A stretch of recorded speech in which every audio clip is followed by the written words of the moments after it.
From 1983 to 1987, viewers at home got to go on many exciting adventures with the A-Team, of which a TV phenomenon was created, and the charismatic and larger-than-life Mr. T became a household name.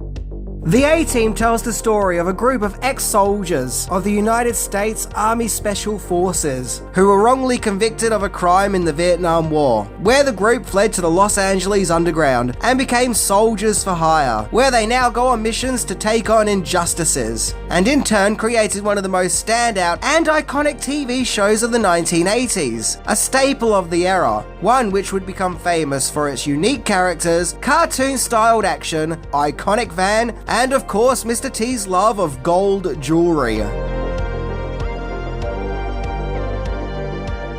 So today we're going to travel back to the 80s again to explore the A-Team by looking into 10 things that you didn't know about the A-Team. So check it out, we shall, fool.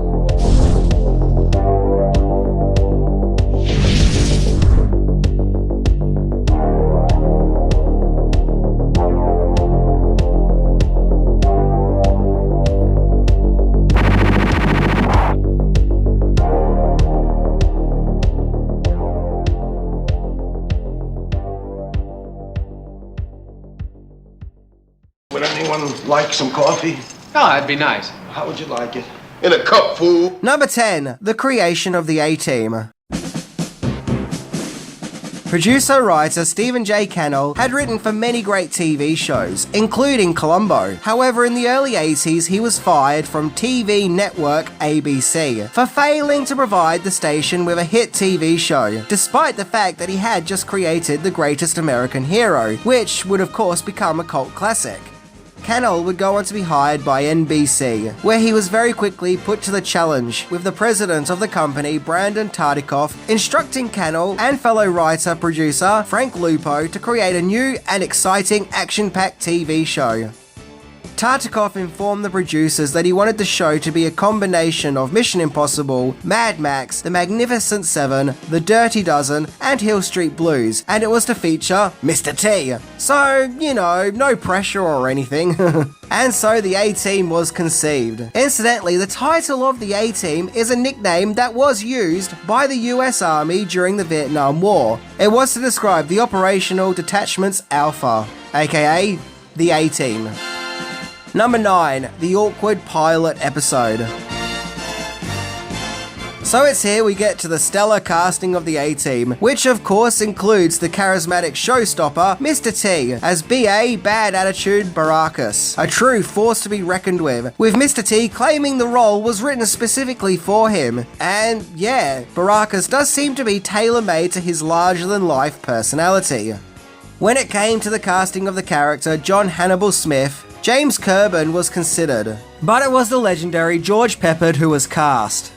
Actor Dwight Schultz was cast as the iconically oddball character of H.M. Howling Mad Murdoch. However, when it came to the face, aka Templeton Peck, well, the studio went with an actor called Tim Dunnigan. Yeah, it originally wasn't Dirk Benedict in the iconic role, but it was in fact a different actor, which just feels weird. And so the pilot episode was filmed with Tim Dunnigan in the role of the face. But once filming had wrapped up, executives went over the footage and just felt like something wasn't right. The powers that be came to the conclusion that Dunnigan looked too young to be a Vietnam vet, and that he was just too damn tall, looming over the entire cast, even with its main star, Mr. T, and well, you can't have that. So then, Dirk Benedict was very quickly brought in to replace him, and the rest, as they say, is A-Team history. And let's be honest, no one stands over Mr. T. That is just something you don't do. Number 8. The A-Team was an instant hit. Apparently there wasn't much faith that the A-Team would be successful. Nope, it was felt that it would be a dwindling TV series, probably destined to go nowhere. However, after the first episode was broadcast, the A-Team was already looking to be a phenomenal success, especially considering it's a new TV series, as it reached 26.4% of TV audiences and got a number 4 slot of top 10 most watched shows. So just how on earth did this happen? Once again, keep in mind that this is a brand new show. Well, simply put, the first episode of the A-Team was broadcast after the Super Bowl on January the 30th, 1983, which, when you think about it, is actually kind of a stroke of genius, as everyone would have been tuned in to watch the Super Bowl, only to then have the A-Team follow into people's living rooms, and from there the show became a hit. As for this feeling that the show wouldn't be any good, well, during its run it would get nominated for 3 Emmy Awards. Not bad for a show that everyone thought was destined for failure. Number 7. The show's most famous catchphrase wasn't actually in the show. Many memorable lines and quotes would come out of the A-Team, particularly the line, "I love it when a plan comes together," spoken by the Hannibal character. However, one of the most famous catchphrases to be associated with the show is the line, Pity the fool.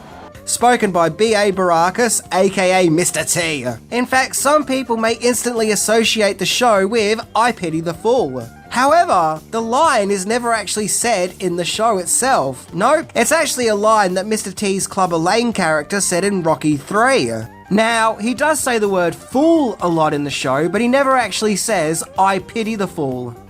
Shut up, fool! So, maybe over the years, people have just been getting their franchises confused. Or it could just be because it is a line that is often associated with Mr. T, and Mr. T would become his own pop cultural phenomenon during the 80s, as big or maybe even bigger than the A-Team, where Mr. T would become a media personality, a cartoon, a breakfast cereal, and he even showed off his musical talents by singing a song about treating your mother right. Mother, there is no other like mother. And not forgetting, of course, he even became an anti-drug PSA mascot, one who really doesn't like glasses of milk. Little kids doing drugs, it turns my stomach. Jeez, Mr. T, what did that glass of milk do to you? I wonder, will he have to pay for that glass? Or is the diner just used to Mr. T coming in and breaking glasses? I don't know. Anyway, we've gotten way off track here. Point is, in the 80s, Mr. T was huge, so maybe people look back at Mr. T along with the A-Team and his other projects and catchphrases as one big collective. Either way, you know you've made it when you're now a bowl of cereal. And that's not the only misconception associated with the A-Team. The other one involves the team's iconic van, which was a GMC Vandura, and its use of a red stripe instantly makes it look iconic. It's believed by many that the colour of this van is all black, apart from the as mentioned red stripe. But that's actually not true. If you look at the van above the red stripe, you'll see that it's not actually black, but is indeed charcoal grey. Damn, how did I miss that all these years? Number 6. One of the characters was nearly written out of the show. Without a doubt, the original A-Team is the A-Team, and it just wouldn't feel right if one of them was no longer part of the team. Well, that's actually exactly what nearly happened, and it all goes down to the Murdoch character, the seemingly insane member of the group, who has the moniker of being howling mad. However, it seems that in the show's early days, this may have been a problem, as supposedly NBC wanted to remove the character, finding him to be too over the top. Who knows, maybe they also felt that the character may have sent out unflattering perceptions of Vietnam vets, but that's just a guess.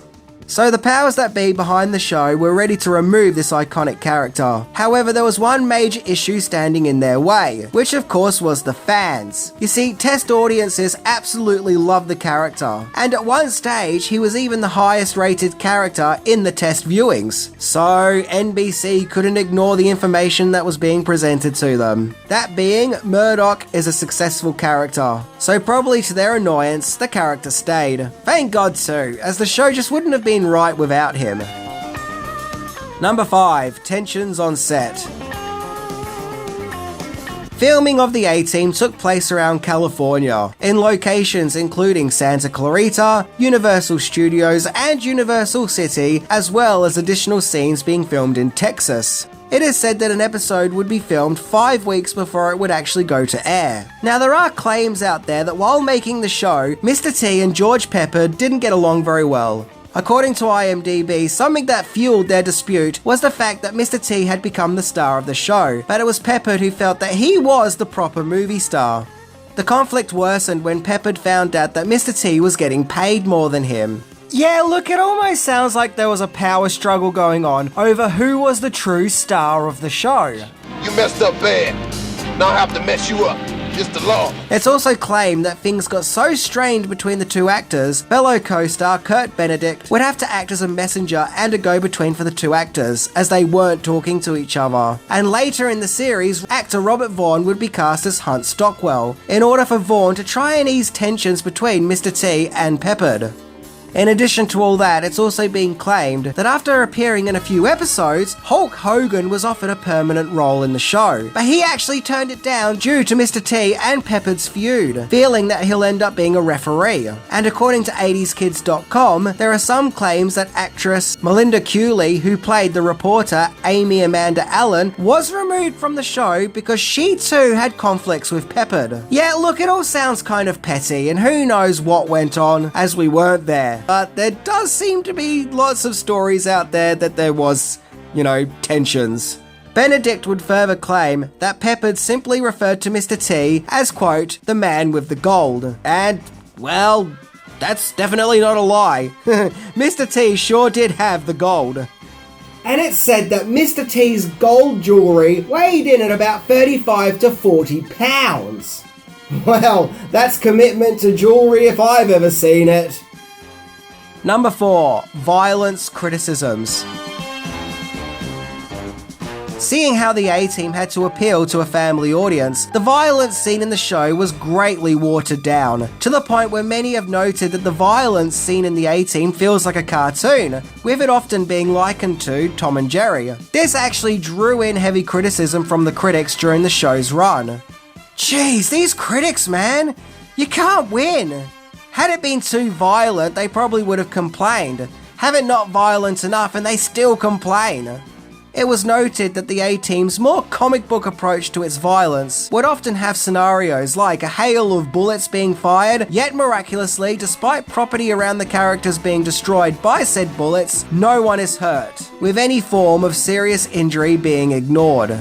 Likewise, characters were perfectly able to just walk out of car crashes. In fact, all vehicle crashes, including helicopters. In fact, according to the show's creator, Stephen J. Cannell, a lot of these scenes of characters walking away from crashes were an in-joke with the writing staff, and done on purpose as something of an experiment to see how far they could get away with the lack of believability. So it sounds like they were literally taking the piss. The A-Team fit into a genre which was known as, quote, fit for TV warfare, in which violence, including combat and weapons, are used, while no death or injury or general consequences is either shown or implied. So the A-Team showed an action-packed world where blood and injuries don't exist, which may have ticked off the critics, but hey, it still pleased the viewing public. Number 3. Celebrity guest stars.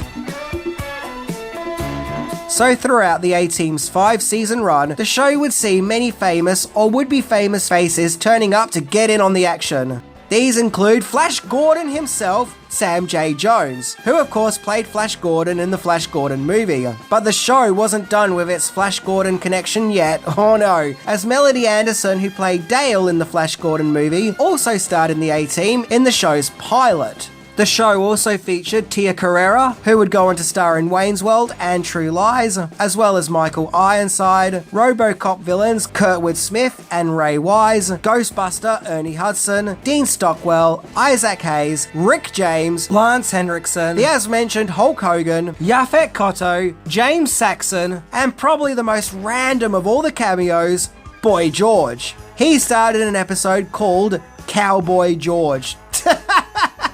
That's a genuine laugh too, it just hit me, Cowboy George. And the British singer claims that when he got the script, he found it to be very Valley Girl-ish, and that he was saying things in the script that he himself just simply wouldn't say. But he figured that he'll keep quiet and do it anyway, as the show was paying him lots of money. Ah yes, it's Hollywood, baby. Boy George. Wow. How are you? So Boy George literally went from Do You Want to Hurt Me to Do You Want to Hurt T? Which is impossible as nothing can hurt Mr. T. Number 2, the merchandise for the A-Team was insane. Oh boy. Well, if it's merchandise you want, then you've definitely come to the right franchise, as there was pretty much A-Team everything. You name it, and there was probably an A-Team variant of it. Some of the A-Team merchandise that fans could get their hands on include A-Team books, the A-Team Marvel comics, yeah, I guess the A-Team is part of the Marvel universe, as well as video games, action figures, toy vehicles, trading cards, lunch boxes, bubble soap, Viewmaster reels, bedding, electric racing car set, and an electric train set, and even jigsaw puzzles. Yep, it seems that during the 80s, anything that had the A-Team's logo on it, as well as Mr. T's face, was like printing money, as people just couldn't get enough of the A-Team products. Heck, even Mr. Bean here seems to have his own A-Team bedspread. Yeah, even Mr. Bean was a fan. So no doubt the A-Team was insanely successful and popular. But as with all other things in life, eventually it'll all come to an end. Number 1, Cancellation. The A-Team's first season was off to a good start, where each episode had on average about 20 million views. However, the show really hit its peak with season 2, where the A-Team was now at number 4 with most watched TV shows, with an average audience of 24 million views. Now, there was a tiny dip with season 3, with the viewer average being about 21.9 million, which is still good though, with the A-Team being a healthy, successful show. However, by season 4, there was a significant drop, where the show's viewing averages dropped to 16.9 million, with it now being the 20th most watched show at that time. But oh boy, things got only worse with season 5, which had a viewer average of 12.8 million, and the show lost its position of top 50 most watched TV shows. The NBC network tried to increase views by changing the broadcasting schedule to show the A-Team on Friday night as opposed to its usual Tuesday night slot, but that just made the views worse. So in 1987, things got so bad, NBC decided that after 4 years and 5 seasons, it was time to cancel the A-Team. The network didn't even bother to purchase the last 9 episodes of season 5. That is just how dead the show was considered. One thing that was theorized for the show's dwindling popularity was the repetitiveness of the show. But you know what, maybe the reason is a lot simpler than that. Maybe the hype had just simply died down. 1 year prior to the cancellation of the A-Team, Knight Rider was also cancelled. Maybe at that time, people were moving on from this more bubblegum comic book action style in TV shows and moving on to more harder hitting shows like Miami Vice, Alien Nation, and 21 Jump Street. In 2010, there was a reboot movie led by Liam Neeson and Bradley Cooper, but it underperformed so badly that a planned sequel was instantly scrapped. Going by my own memory, this was one of those movies that just came and went, one that people didn't even really take notice of, nor were they talking about it. There was, literally no hype, and I had no interest in it because it just simply didn't have Mr. T in it. And look, this is the part of the episode where I say, at least we'll always have that classic show from the 80s. I mean, let's be honest, it's becoming cliche now for me to say that. But it's true though. From 1983 to 1987, people seem to love going on action-packed adventures with the A-Team. Well, at least before 1987, that is. The show was lots of fun, along with a range of memorable characters. But most of all, it had lots of spirit. So every once in a while, it's a blast to go back and revisit the carefree action of the A-Team.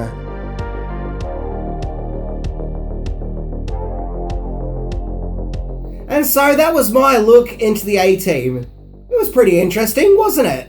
I mean, we had some laughs along the way, didn't we? And let's face it, it is all just comic book fun. From a time that didn't need to take itself too seriously, which just wanted to merely entertain its audience. Nothing more, nothing less.